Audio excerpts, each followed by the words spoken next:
Welcome to ATB TV. I'm Darren Dance here with Peter Morganti on this fabulous Friday afternoon, Peter. We just had a lengthy interview with trainer David Eustace, part of the Mar Eustace team. And for an operation, Pete, with so many horses in work, the planning and the level of work that appears to go into it to get it down into individual programs by horse is, I think, remarkable. Yeah, unbelievable. Every box is ticked, and the only question we didn't ask Dave, does he actually sleep?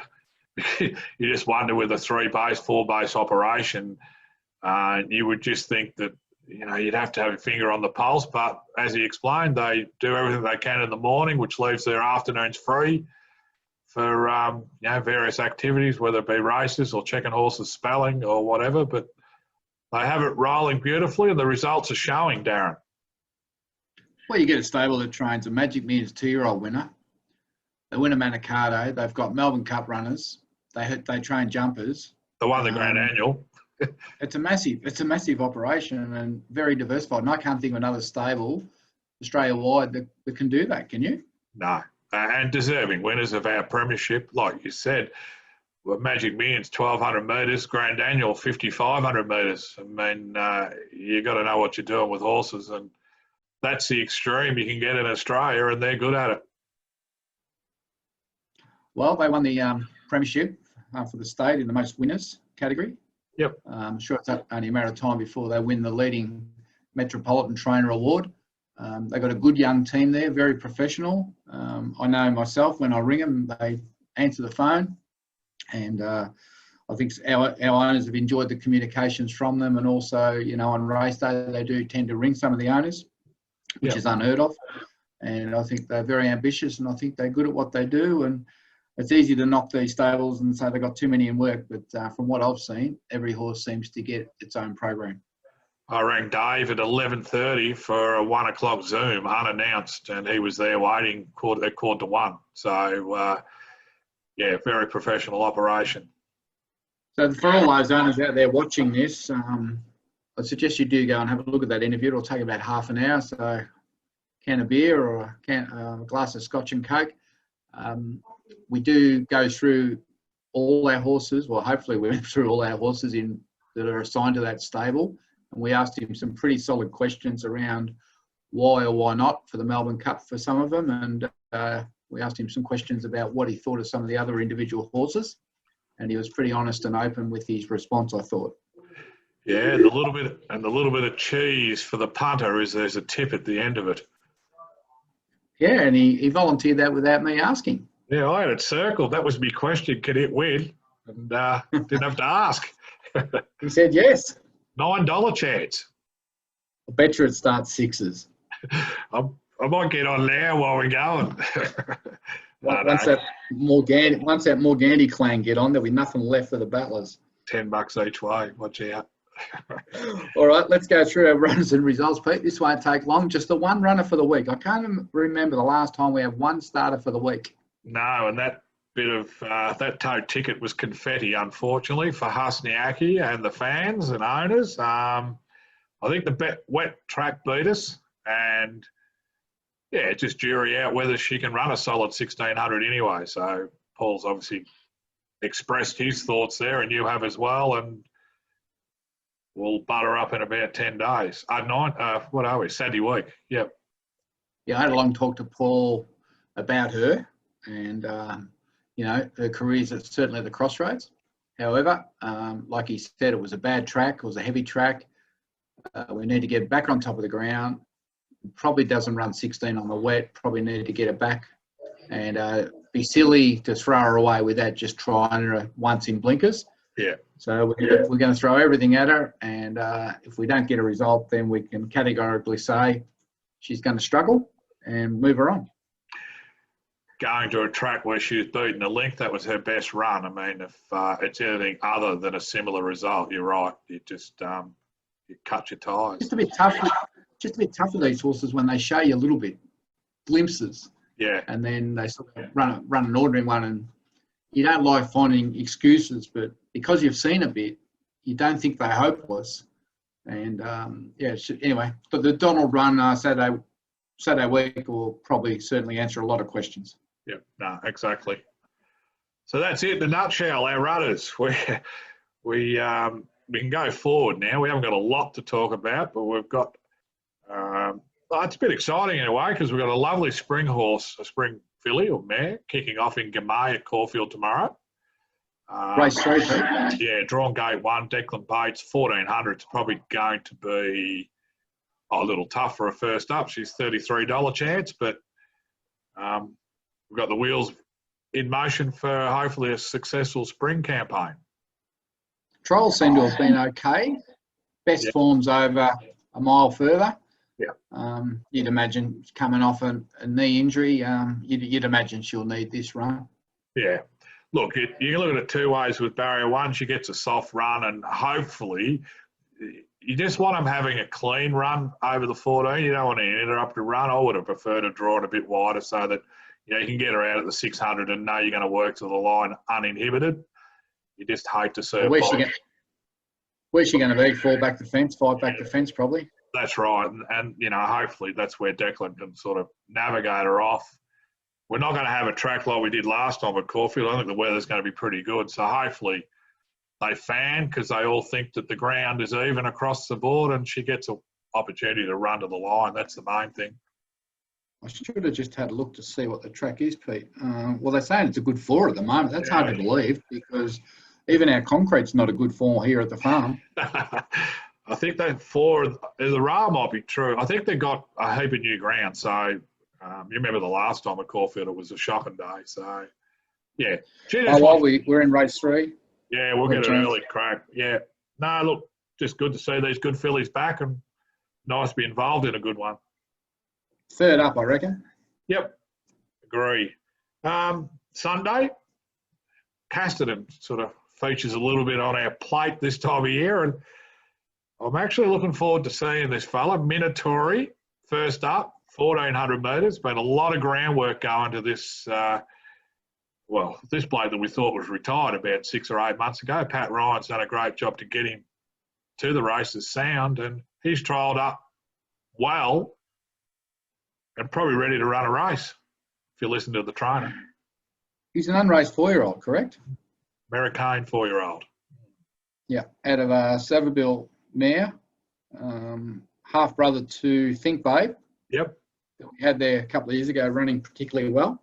Like you say, he's had his fair share of issues. He needed a lot of time off, and he needed that beach environment. So far so good. So we'll just see on Sunday how he goes. I'm not sure who the rider is. Do you know? Chris Caserta has been to Waterville. He's basically attached to Lindsay Smith. But we've been able to get him. He rode him in the trial, and he's had a sit on him, which is a good thing. All right. Well, we'll send him around. Field of 9, barrier 7. Okay. Yep. Looking forward to it. I think it's about race 2 or 3, so it'll be about 2 o'clock Sunday. Monday, Pakenham, no runners. Tuesday, Benalla, no runners. Bendigo, potentially. And from anyone that watches the interview with Dave Eustace, we might have an Irishman kicking off. 1 start, 1 win, 1,400 at Terang, and then the poor bugger thankfully survived a colic attack, a bad colic attack, and now he's back ready for the races again. Yeah, well, that was on Christmas Eve that occurred, so It's been a long time. Takes him a long time to get him back, but I've been pretty happy with his trials, and I think he's first up over 1,400. Yeah, Class 1, which is for horses that have only won 1 race, so it's you're not going to come up against seasoned horses. Well, if you don't watch David Eustace's interview, you don't know what his thoughts are. We'll leave it at that. Soft spot. Just leave it at that. Also nominated for a couple of races there is Collectible. Now, we know what happened to her, the poor lady at Sandown. She copped a black eye. She swallowed more dirt than a miner. And I think she's come through it and she'll go there. Hopefully, Bendigo, probably one of the best tracks in Victoria outside Metro Melbourne. We can get a surface which will suit her. And hopefully she runs well. you know, she's got to stand up, Pete. Can't keep running into excuses for these horses. So, Yeah. you know, she's going to Bendigo. She's supposed to be a city class mile plus horse. If she's going to be that, she needs to be winning this. Yeah, of course, Bendigo meeting is the city meeting for the week. Give Sandown a spell, which has probably copped a hammering over the last 2 months. But yeah, you're right. They can't. You can roll out the excuses, but at the end of the day, that excuses don't pay bills. No, I'd be expecting her to run very, very well. Yep. So that's it. Well, Line. Those two Bendigo horses are probably our best two chances. Yeah. And as you said, have a listen to Dave Eustace about an Irishman, and Collectibles' best form should see her running well. Yep. All right. So the following week, that's it. Yeah, we touched on Hasniaki at Donald the following Saturday, and I think Sunburn will go there as well to Donald. Right. But you know, they were a little bit lean on the ground for runners for a little bit. We got a lot trialling. Capriccio, Street Baby, Notebook with Daniel Bowman. They'll all trial at Casterton. Yeah. You know, obviously we've had Crackerjack Prince trial well with Archie. So we've got a lot. I think Dan Jellica trial well the other day. So there's a lot trialling, and you know, just a matter of pinpointing a race. Yep. There's plenty to come through. Yeah, we'll double our stocks in the next 4 weeks or so. All right. Well, let's just leave it there, Pete, and give the owners and fans an opportunity to have a look at the David Eustace interview. Yep. As I said, it does go for half an hour, so can of beer or a glass of Scotch and Coke, sit back, relax, and you'll get a really good insight to how that operation runs. Until next week, I'm Darren Dance with Peter Morganti. Hi guys, just before we go into the bulk of the interview with Dave Eustace, I just need to apologise. The first 5 minutes, we had trouble with the volume and it never recorded properly.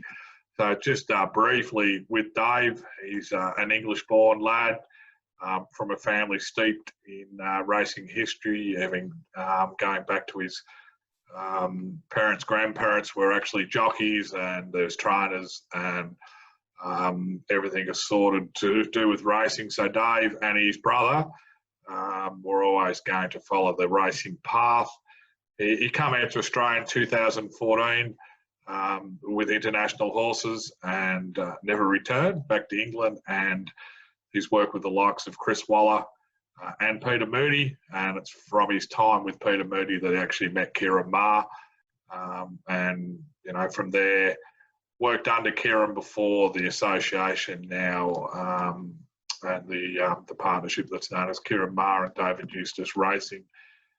Just touched on how big the operation is, and he explained that you know, while there's 3 or 4 bases, they just really rely on the staff, and Kieran's very particular in having the right people in the right places, and from that point, that's how the big operation runs so smoothly, and we've seen that firsthand. And now, as Darren explains, not too many operations that can cater for sprinters as well as they do stayers, and you know, winning the likes of the Grand Annual with a team of jumpers as well. So a well-oiled machine, and we'll kick off now where Darren asks the question about Kieran Maher. David, Kieran Maher, your partner in crime. Yep. Totally different individual to yourself. Pretty good horseman. Pretty smart operator. How would you summarise him? I think what he is he's just a very, very big thinker. You know, when I started working for him, you know, what I thought was big was having 100 in work and 30 or 40 in work elsewhere, and I never envisaged having this many to deal with in work. But I think he genuinely did. You know, he thinks outside the box. He's got a real knack of knowing where or how a horse wants to be trained, where they want to be trained. And I think a lot of that, and I think it's actually credit to Australian trainers in general as well, that they do think much more outside the box, and I think I've learned a huge amount about that. I think there's probably only a couple of styles of training back home, whereas Kieran went from training at the beach, which is probably what he first knew, to then training, learning off the hazes. Then he worked in Europe and Dubai mainly, and Dubai have that European style of training, and he managed to, he had this vision to bring it all together, to have essentially a setup for each horse. But it's a nice idea, but to actually put it in practice, is quite something else. He's ballsy, and he certainly sticks his neck out of the sails. But I think, first and foremost, he's just a big thinker. He thinks outside the box, and he invariably gets what he wants as well. Still rides a bit of work? Yeah. He probably hasn't sat on a horse since he came off Jamaica, actually.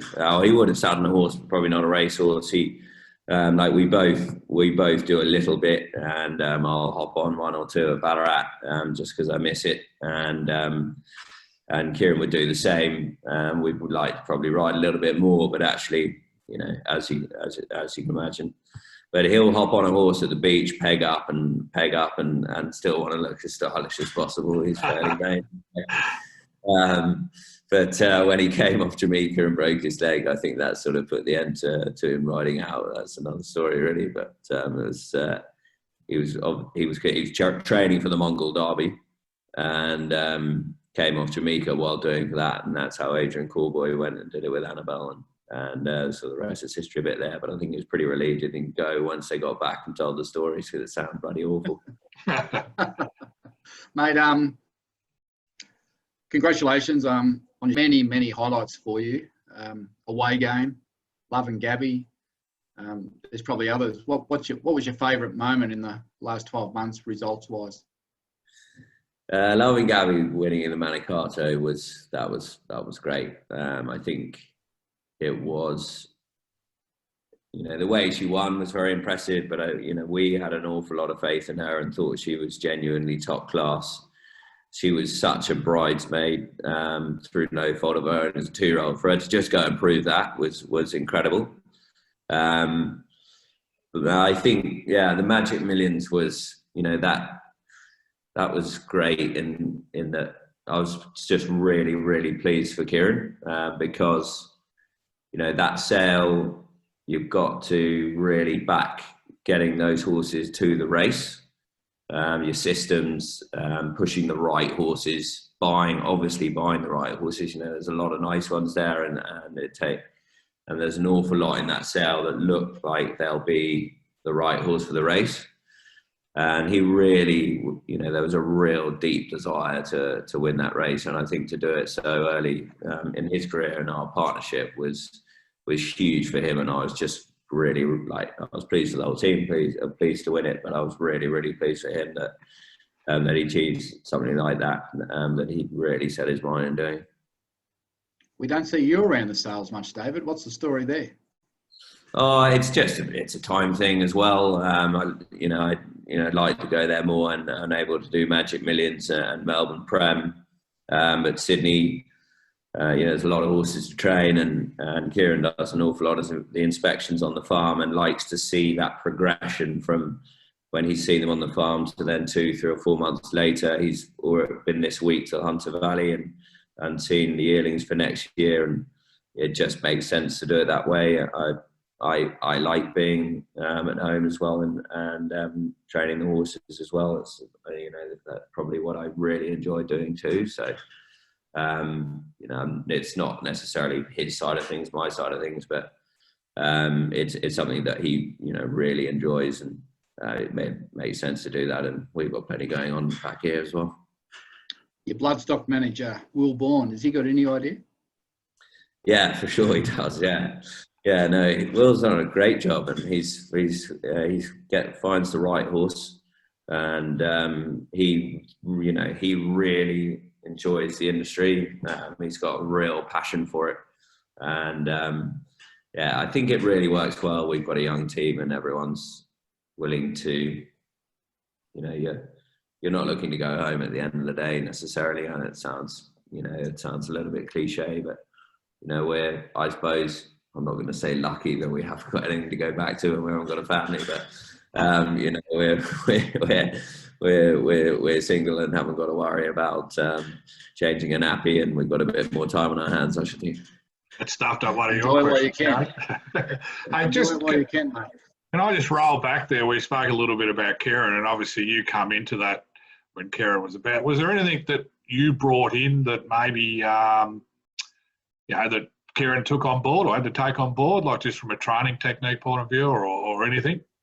Yeah, absolutely. I mean, I think he's, you know, he's very, we're all of us very open to different ideas, and you know, we're constantly tinkering and thinking and changing and you know, trying to instill probably, you know, I think what we definitely think along the same lines, in that whatever horse you've got, whether it's a sprinter or a stayer, we're probably always looking to get into their heads, and keeping horses at that happy medium. You want them, you know, we feel you want them relaxed, but also ready to go, if that makes sense. I think you can certainly switch them off too much. And I think at home, you know, I think with that balance at home of doing that is, you know, is about right. Whereas I think probably track training is not, you know, it's gonna, well, I suppose it's dying out in that Caulfield's going to close, etc. But it's certainly not the be all and end all. It has its place, and most of our 2-year-olds here at Caulfield, and a lot of our horses that then need to be at the beach, you know, they float in and have a gallop at Caulfield, etc. But by and large, horses will be trained away from a track, I think, in generations to come. And I think certainly, you know, at home, no one trains on a track. It's just not, you know, it's not the way it's been done. So I think a lot of that I brought over, and it's probably the main thing. But I think I'm not, you know, I think it works very well in that, you know, we're happy to challenge as well. If we thought the same all the time, we wouldn't. I don't think we necessarily get anywhere. Change is good, and I think sometimes a lot of the time, trainers might think that change is not good, but if it's not working, you need to change something, don't you? Yes, sure. You've got to trust what you're doing. Something's not working with a particular horse. By just doing the same thing, you're going to get the same result. Mate, I might ask you about a few of our horses that we've got with you at ATB, and just get your honest assessment there. I might start with those 3 internationals we got shares in. We'll start with Southern France. Not nominated for the Melbourne Cup this year. In a sentence, why not? It was just going to come too soon. You know, he had an awful lot done to him, in that, you know, he had chips removed, he was gelded, he had a wind up, and so, you know, they're not machines. You can take the part out of the car, put it straight back in, and it should work fine. But he had a lot done to his body, and I think, you know, absolutely the right thing by him, and of course then by you and the owners, is to give him that time to get over all that. The spring would have been a rush. You know, these horses that are running over those sort of trips, you rush them, invariably it doesn't work. You can squeeze a sprinter's prep a little bit, but a stayer you can't. So he's working down at the beach, saw him last week. His action's good. He's going to come in for a grass gallop next week. We're just going to give him the opportunity so that he's absolutely ready to rock and roll in the autumn, when he's probably going to get his conditions anyway. He's going to get give without it being bottomless ground, but we're going to have some give in the track, which I think probably, you know, his ideal is a genuine 4-5, whereas, you know, the spring can be firm, it can be soft, but essentially he just wouldn't have been ready in time, but he'll be ready to go. So we'll see him next in 2021. Is that what you're saying? Yeah, I mean, timing wise, he'd be ready to run during the summer. Obviously, his rating is probably going to take him out of races, so we'll be aiming for January. He's a horse that will have his runs space. We'll get him, you know, he won't have the old style traditional staying prep of going 14 mile, 2000. You know, he's a horse to get the work in at home, get the miles into his legs and be kicking off over 2000 metres. Next horse, South Pacific. I see he is nom for the Melbourne Cup. Now, on face value, the punters wouldn't be a fan. They would have done their money a couple of times. What's your assessment of where he's at and where he's likely to get to this spring? Well, he's a perfect example of a horse that you know, he was running okay, but we weren't winning. So, you know, something needed to change. He was a little bit sore after his last start, just across his back and his hind quarter. So we wanted to work on his muscles. He's gone to Ballarat so that he can live in an open yard. And, you know, it just allows them to have that little bit more movement. It's a little bit more supple than a box at Caulfield. The treadmill, we've got a little bit more access to a treadmill there. So he's being worked every other day, ridden and on the tread, and doing actually his faster work on the treadmill, which is obviously going to help limbs, muscles, the works. We're just working on getting him to carry his head the right way. You sort of would have noticed in his runs, he just sort of pokes his nose and stretches his whole body out, I suppose, when he's galloping, which, you know, that, what we sort of try and do is get a horse to make what we'd say a nice shape and get their head down and in, and really, they're then really being asked to use their back end, which is where all the power comes from. So the next sort of 3 weeks and the previous 3 weeks, he's been doing that. And, you know, he's a horse that we would either, I think his next run will either be the Anzet, which is a 1.5 mile listed race at Mornington, or the Bart Cummings. You know, he'll qualify for the Bart Cummings, and it could go straight into that. And, you know, if he runs well in a race like that or wins the Bart Cummings, then we know where we're heading. But we still think it's he's a chance of running in the Cup if things go his way. And at this stage, we plan to run him, either at Mornington or the Bart Cummings, and go from there. The latest horse, Mind the Crack, not nominated for the Cup. Where's he at, and what's your thoughts there? Yeah, he's a horse that when he came over, which is quite often for these European horses, their feet, they're just not in as good condition as Australian horses. They're smaller, they get a bit more wear because they, as a rule, they're out of their box that a little bit longer at home, so they might be ridden for an hour and a half and be out of their box for 2.5 hours. So they get a lot more wear. So we just, although he was in the right physical condition to push on with, his feet sort of weren't quite there. And if you haven't got any feet, you know, you haven't got a horse. So took the shoes off, just allowed his feet to grow. He's at the beach now with shoes off, and his fitness is really quite good. His condition is great. He's a good bodied horse. But again, it just would have been a little bit of a rush trying to force into a race like that. He's not very old. There's not an awful lot of miles on the clock.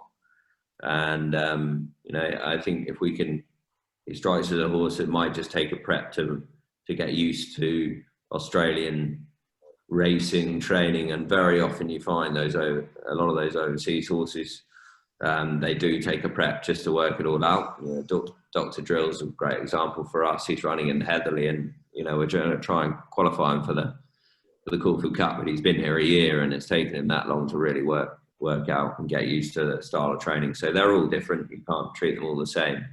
But he looks like a genuinely stakes class stayer when, you know, when we get him in the right condition to do that. Will we see him at all this year in the spring? I think we will, yeah. I think we will. I think if we can give him a run or two in the Flemington Carnival and just over a trip, and then and then look to give him a little bit of a let up and aim for the autumn. I think would be an ideal horse for that. Perfect. A couple of others we got there we might just quickly touch on. An Irishman trialled pretty well during the week. You must be happy with his progress.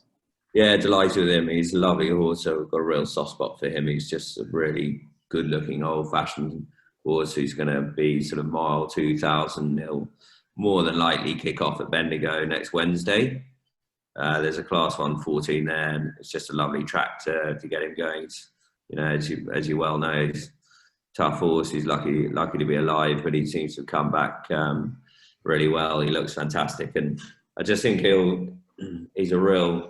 Obviously, he got put back through injury, but I think he's a slow burner anyway. He's still, you know, still a little bit trying to work. I don't think he really knows quite how to race or what he really is, but there's a bit of natural ability there, and I think he'll take us to town when we get out to sort of 2,000 metres. The D'Angelica looks to be going out well. The young Dandino filly. Yeah, she's really sort of surprised us. She's another great example of a young horse who wasn't really handling being trained at track.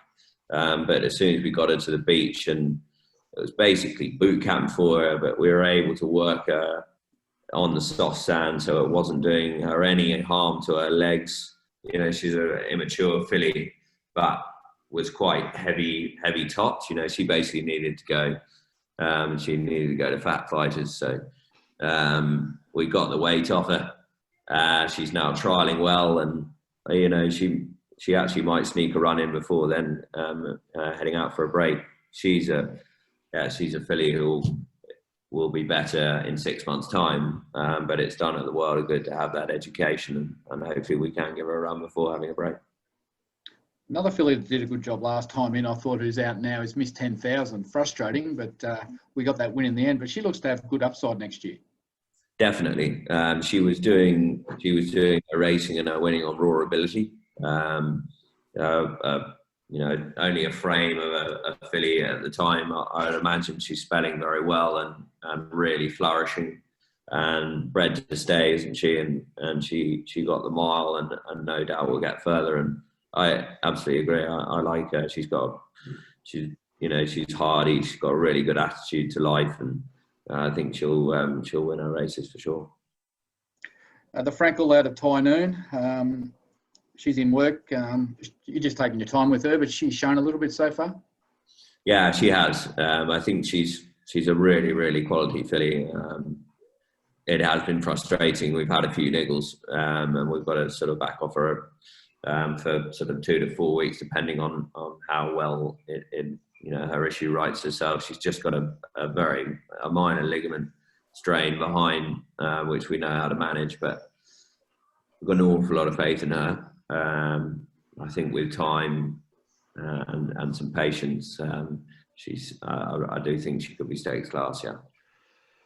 And the other filly, Crackerjack Lady, the grey filly, sort of had a mixed up preparation last time, and I don't think she's far from getting back into your yard, but she was probably... Yeah, absolutely. Ran very well. Probably just a bit immature, and just one of those kind of horses just looked like it was going to take. Yeah, she ran well first up, and probably just did show her immaturity really, just physically her next couple of starts. So I would imagine she's much more the finished article now, and this prep will, should be her prep. Well, it sounds like our next winner with your operation could be an Irishman. Yeah, I think so. I would have a bit on at odds first up, and I do think he'll be in for a really good prep. All right, well, thanks for that.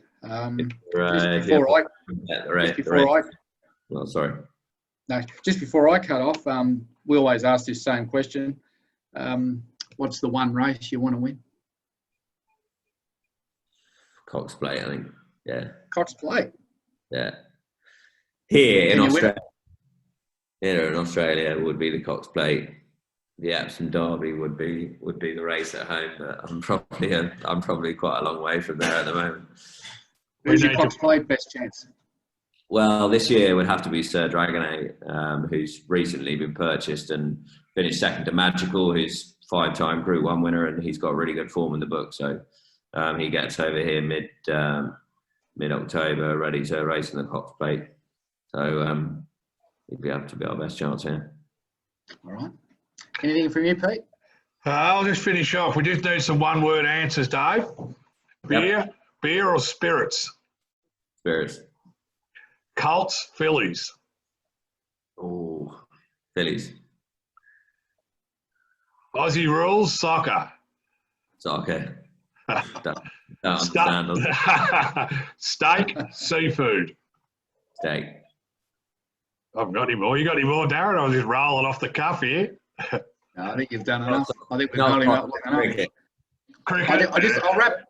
I'll just wrap this up with saying I really do think for the size of that organisation you guys run, you do a fantastic job. I had a call this week from one of your operators there who wanted to do a survey with me on how I scored you and what my thoughts were on your strengths and weaknesses in that operation. And I think the way you go about it, the vision, the updates on the horses, the fact that you take time to answer the phone and talk to your clients regularly, I think, and the fact that you can train stayers and sprinters sets you apart from a lot of trainers in this country. And you've done a tremendous job. And we're just pleased to be connected, David. And I think from everyone on board, they appreciate your honesty, integrity. And from a punting point of view, Peter Morgani certainly appreciates how accurate you are with your tipping. He's recently bought a couple of more cars and houses, so he's obviously getting inside mail. But, mate, thanks for coming on, and I wish you all the best for the upcoming spring season. No, thanks, guys. If everyone is watching this I don't know whether it's live or not. But no, not live, mate. If before the races tomorrow, Al Galliel at $9, I think it's great odds. Stole me thunder. Well priced. So there's your tip for the weekend, and you know, just to you, Morgs and Darren, you know, we thoroughly do enjoy training with you for you. Very, very straightforward, relaxed, and you take the bad news just as well as the good. So we really appreciate that. I loved hearing. All right, mate. Well, thanks. I loved hearing El Galal because I've circled the guide. We got tote tickets here we use for toilet paper. The kids eat the paint off the walls, so I'm set for a week. Please give me a spell. Give me a spell. All good. Thanks, David. All the best, mate. See ya. Thanks, Dave. Bye.